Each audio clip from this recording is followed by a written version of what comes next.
nhớ rồi. Bây giờ là một câu trò chuyện đời kỳ.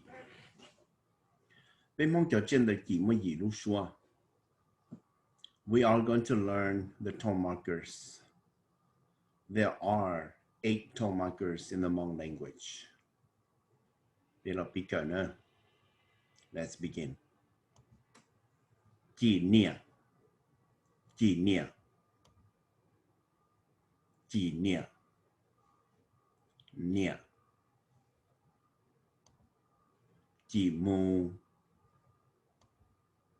Kỷ mù. Kỷ mù. Mù.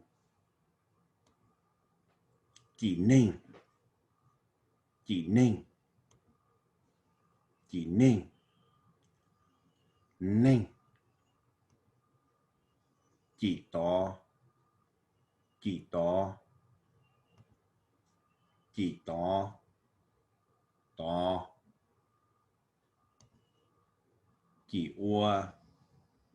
Kỷ ua. Kỷ ua. Kỷ moa kỷ. Kỷ cú. Kỷ cú. Kỷ cú. Cú. Kỷ đu. Kỷ đu. Kỷ đu. Đu. Kỷ xia. Kỷ xia. Kỷ xia.